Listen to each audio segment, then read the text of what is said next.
Acidez estomacal, lluvia ácida, ácido en su bebida. ¿Cómo medir las fuerzas relativas de ácidos y bases? En 1909, Søren Sørensen, empleado por una cervecería danesa para medir la acidez normal en la cerveza, inventó la escala de pH. ¿Qué es el pH? Y en primer lugar, ¿qué son ácidos y bases? Para averiguarlo, debemos descubrir el papel vital del protón en la química.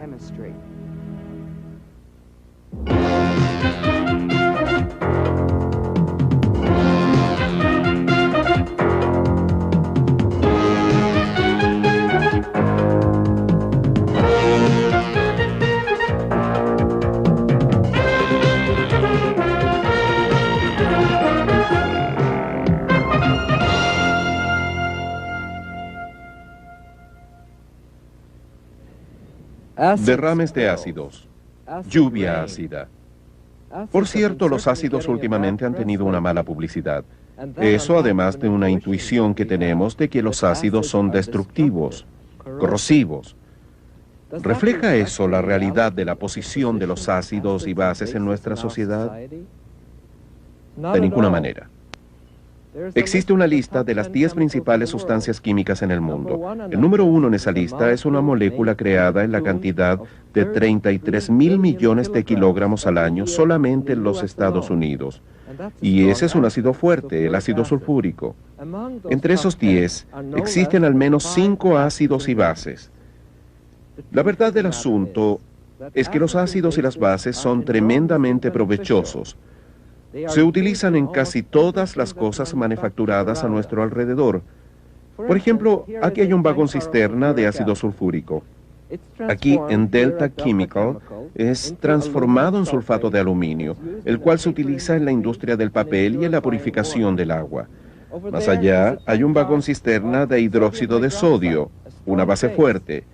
Se utiliza en la fabricación de hipoclorito de sodio, un blanqueador que también sirve para aclarar el agua. Los ácidos y las bases pueden ser fuertes o suaves. El ácido sulfúrico o el ácido nítrico son ácidos fuertes. El hidróxido de sodio es una base fuerte. Estamos mucho más acostumbrados a encontrar ácidos y bases suaves en nuestro medio ambiente familiar. Por ejemplo, el vinagre y el ácido cítrico son ácidos suaves. El amoníaco es una base suave. Las bases, la base de la industria doméstica.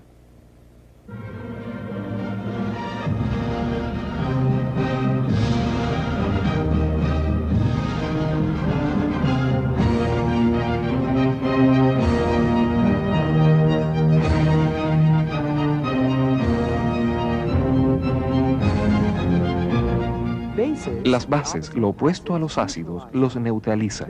Ellas reaccionan con los ácidos. En la industria, estas reacciones entre ácidos y bases son muy importantes. El amoníaco reacciona con ácidos tales como el ácido fosfórico para producir fertilizantes. Los Estados Unidos producen 70 millones de toneladas de fertilizantes al año, un quinto de la producción mundial. Esta base ocupa el quinto lugar en la lista de las sustancias químicas más producidas, la cal. Si los granjeros desean neutralizar el exceso de ácidos de los suelos, utilizan cal. Tal como el amoníaco, la cal limpia. Se le utiliza para precipitar las impurezas de las aguas residuales. Si las alcantarillas no son tratadas, el dañino nitrógeno y los peligrosos compuestos fosfóricos regresarían al agua. La cal es una sustancia química que debe desecharse. En países mineros de carbón reduce la acidez de los ríos. Y si se desecha en una central eléctrica a carbón, puede neutralizar el 90% de los contaminantes ácidos que podrían escapar hacia nuestra atmósfera.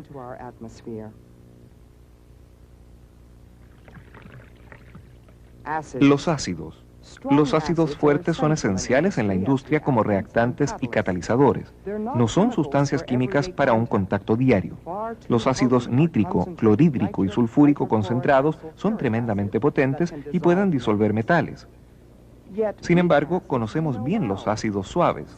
El ácido cítrico es un ácido suave y se encuentra en muchas bebidas, y en plantas, y por supuesto en frutas cítricas. Las manzanas son una fuente natural de otro ácido suave, el ácido acético, que se encuentra en el vinagre. Dichos ácidos no solo existen en el mundo natural, sino que también se pueden fabricar. En este fermentador, microorganismos producen ácido cítrico a partir de la materia prima, almidón de maíz. Así que, ¿ácidos en la bebida? Por supuesto, cuando son como el ácido cítrico, suave y diluido. Entonces, los ácidos y las bases varían ampliamente en sus propiedades, tal como lo está descubriendo el Dr. Donald Showalter. ¿Alguna vez han bebido vinos que les recuerden el vinagre? ¿O qué tal sería morder un limón fresco? ¡Qué ácido! Ambas cosas son muy ácidas. Esa es una clara indicación de que contienen demasiado ácido. En la cocina podemos decir que algo es ácido por su sabor, pero en el laboratorio no probamos, realizamos pruebas. Hagamos un pequeño experimento. Quisiera tomar este trozo de papel tornasol azul y añadirle un poco de ese jugo de limón. Veamos qué pasa. El papel tornasol se vuelve rojo. Esa es una indicación de un ácido. Déjenme ayudarles a recordar eso. De azul a rojo, ácido. Ahora hagamos nuestra prueba con este ácido común de laboratorio. Pongo un poco de ácido en este platillo. Pondré un poco en este papel tornasol, tal como lo hice antes. Vean qué pasa. Nuevamente, el papel tornasol se pone rojo, lo que indica un ácido. Ahora hagamos otro experimento con este ácido de laboratorio. Verteré un poco en este tubo de ensayo.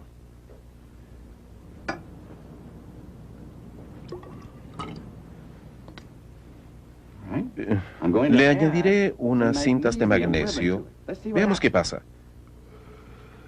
Vean las burbujas que se forman. El magnesio reacciona con el ácido para emitir un gas. Genial, ¿verdad?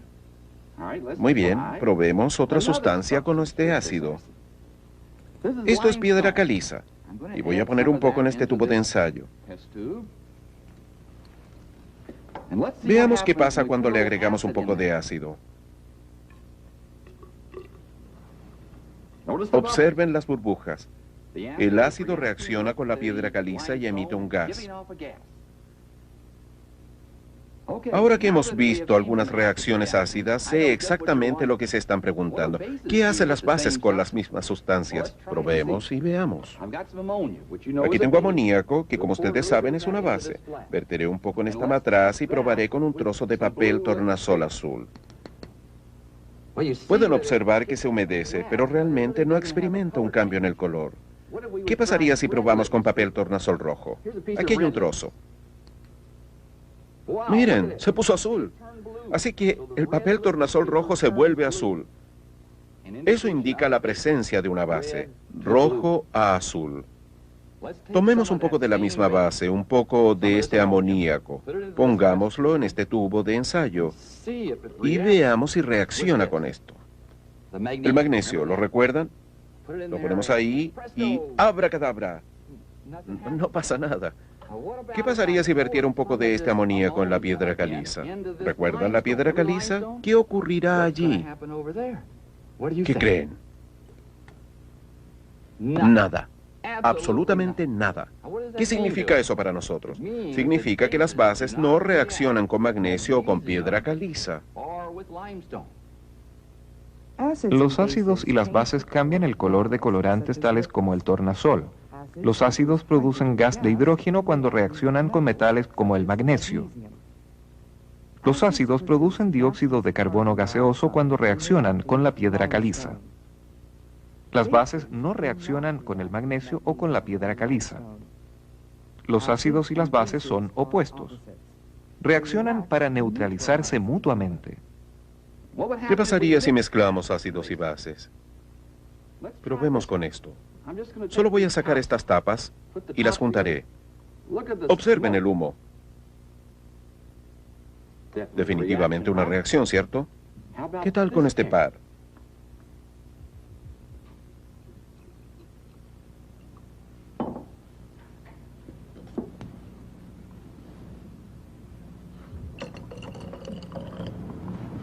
Nada interesante aquí, no veo nada. ¿Y qué tal con este par?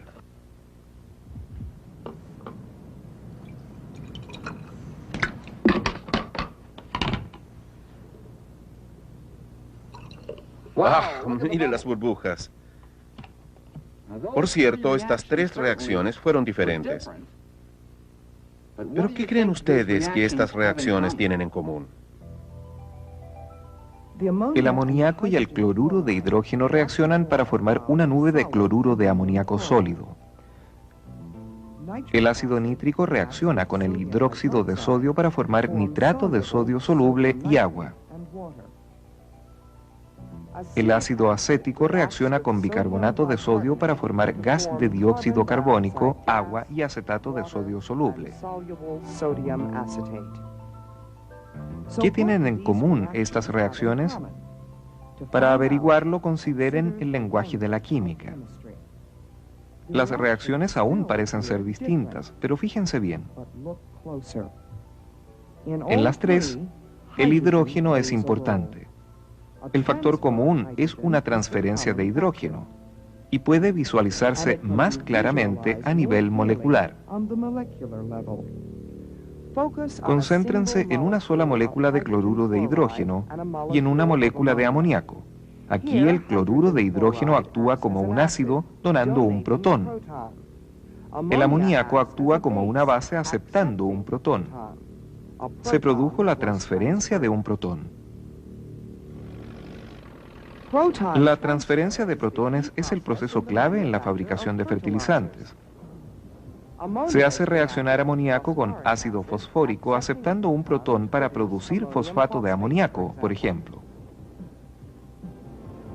Otra manera de obtener nutrientes esenciales para el suelo es utilizar rocas de fosfato como punto de partida. El ácido sulfúrico transfiere un protón en esta reacción produciendo superfosfato. Por lo general, en la industria, el ácido sulfúrico es utilizado como catalizador debido a sus propiedades superiores como donante de protones. Actualmente se está utilizando otra reacción entre ácidos y bases en las centrales eléctricas a carbón. Eso ha llevado a una nueva utilización de la piedra caliza, una base. En los hornos de esta central eléctrica, el carbón se tritura y se licúa. Luego se quema en una capa de piedra caliza. El dióxido sulfúrico del carbón es neutralizado y permanece en las cenizas. ¿Por qué la combustión de la capa licuada podría ser tan importante? Porque los contaminantes que generalmente salían en forma de humo provocan deposiciones ácidas, o como se le conoce más comúnmente, lluvia ácida. El Dr. John Malaklun, de la Agencia de Protección Ambiental. Casi toda la lluvia ácida es producida por el hombre, principalmente desde dos grandes fuentes, las fuentes fijas y las fuentes móviles. Un ejemplo de fuentes fijas son las centrales de poder generadoras de electricidad que consumen carbón o petróleo y que emiten dióxido sulfúrico en la atmósfera. Eso se combina con vapor de agua y forma lluvia ácida, tal como ocurre en la naturaleza. Las fuentes móviles son los autos, trenes, aviones, etc. Motores de combustión interna que queman gasolina y producen principalmente óxidos de nitrógeno, los cuales son liberados en la atmósfera. Y en el mismo proceso se combinan con vapor de agua y producen lluvia ácida. La lluvia ácida también puede ser provocada en forma natural debido, por ejemplo, a los incendios forestales, pero tal como los humanos y la naturaleza provocan contaminación, también se ven afectados por ella. Los robles del medio oeste, los arces del noroeste y todos los demás árboles están dañados. Sus nutrientes están destruidos, sus conos y frutos están perdidos y sus retoños brotan encorvados y deformes. Sus hojas salen descoloradas y anormalmente pequeñas. Según la Federación Nacional de la Vida Silvestre, una tormenta en Wheeling, Virginia Occidental, tuvo el grado de acidez de una batería de auto. Los monumentos, edificios e incluso la pintura de los autos se pueden corroer y descolorar debido a los efectos de la lluvia ácida. En los estados del oeste se cree que los óxidos de nitrógeno son los principales responsables por el cambio en la lluvia. En el este, el dióxido sulfúrico, que se transforma eventualmente en ácido sulfúrico diluido, es el principal responsable. Actualmente, los lagos del noroeste y de otras partes son foco de estudios científicos. Los peces y la vida submarina están amenazados. La Agencia de Protección Ambiental está investigando alrededor de 3.000 lagos en total. Se toman muestras de agua y se analizan rápidamente en laboratorios móviles. Algunos lagos son capaces de absorber bastante bien los cambios de acidez. Otros lagos se tornan mucho más ácidos, algunas veces de manera irreversible, dañando la vida en forma severa. En otras palabras, la lluvia ácida puede producir enormes cambios de acidez en el agua de los lagos. Y aquí existe un principio muy importante. Por lo general, cuando hay que medir la acidez, más acidez, menos acidez, el papel del agua es vital. El agua es lejos el medio más común en el cual existen y actúan los ácidos y las bases. ¿Qué ocurriría en el mundo molecular si tomáramos un ácido, el HCl, por ejemplo, y lo metiéramos al agua? Inmediatamente transferiría un protón a la molécula de agua para dar un ion de hidróneo, H3O+. Aquí el agua actúa como base aceptando un protón. Por otra parte, si tomáramos una base, amoníaco, y lo metiéramos al agua, veamos qué sucede con el agua. El agua cede un protón al amoníaco, dejando atrás un ion de hidróxido OH-. En este caso, el agua actúa como un ácido, un donante de protón. La misma sustancia, el agua, en un caso es un ácido y en otro una base. Si tuviéramos agua sola sin ácidos o bases externas adicionales, ¿se produciría alguna transferencia de protones? Una molécula de agua entre 500 millones acepta un protón. Esa molécula se convierte en un ion de hidróneo. La molécula de agua que perdió un protón se convierte en un ion de hidróxido. En términos químicos existe un equilibrio entre los iones de hidróxido y de hidróneo y las moléculas de agua. Aún así, solo una de 500 millones de moléculas de agua se convierte en un ion de hidróneo. Esto corresponde a 10 elevado a menos 7 moles de ion de hidróneo por litro. Hemos visto que en el agua misma existe una diminuta cantidad de ion de hidróneo en solución. ¿Qué pasaría si le añadiéramos un ácido a esa agua? Por ejemplo, ácido hidroclórico. Ese ácido transferiría su protón al agua como un balazo para generar un poco de ion de hidróneo y habría mucho más cantidad de ese ion de hidróneo del ácido que del equilibrio del agua misma. Y si en vez de un ácido fuerte le añadiéramos un ácido suave, digamos ácido acético, eso es CH3COOH, ese ácido suave también transferiría un protón a la solución de agua para dar iones de hidróneo, pero lo haría de una manera mucho menos efectiva que el ácido fuerte, el HCl. La cantidad de iones de hidróneo en la solución de un ácido suave es mucho menor que aquella en la solución de un ácido fuerte. Pero igual, ambas cantidades son mayores de lo que serían en el equilibrio del agua misma. Hemos visto que en una solución de un ácido fuerte como el clorhídrico existen muchos más iones de hidróneo en solución que en el caso de un ácido suave. La variedad real de concentraciones de iones de hidróneo que encontramos normalmente en la química es increíblemente amplia, más de 14 potencias de 10, 14 órdenes de magnitud. Necesitamos un instrumento para medir esta increíblemente amplia variedad de concentraciones de iones de hidróneo. Este es un medidor de pH. Funciona según los principios de una célula electroquímica. Está compuesto por este medidor, que nos da una lectura de salida numérica, y este electrodo, que mide la concentración de iones de hidróneo en solución. Debemos inventar una forma práctica de representar la variedad de acidez en una solución de agua. Para eso podemos utilizar una relación comparativamente simple, que la concentración de iones de hidróneo en el agua es igual a 10 elevado a menos algo. y ese algo va a ser lo que llamamos pH. Por ejemplo, aquí hay una variedad de soluciones de diferente acidez. Cuando la concentración de iones de hidronio es 10 elevado a menos 1, el pH es 1. Cuando la concentración de iones de hidronio es 10 elevado a menos 2, el pH será 2. Cuando la concentración caiga a 10 elevado a menos 7, el pH será 7 y este es el pH del agua pura. El pH 7 es la línea divisoria entre los ácidos y las bases. El valor del pH aumenta a más de 7 cuando las concentraciones de iones de hidronio se hacen aún más pequeñas. Aquí tenemos un gráfico que muestra la escala del pH. Como lo señalara mi asistente de laboratorio, el pH del blanqueador está justo por debajo del 13. El pH de la leche de magnesia está justo sobre el 10. El agua de mar está levemente por debajo del 9. La sangre está justo en el 7,4 y el agua pura 7,0. El café negro alrededor del 5, el vinagre justo por debajo del 3 y luego están los fluidos estomacales. pH 1, aún en el estómago normal. El ácido es el clorhídrico.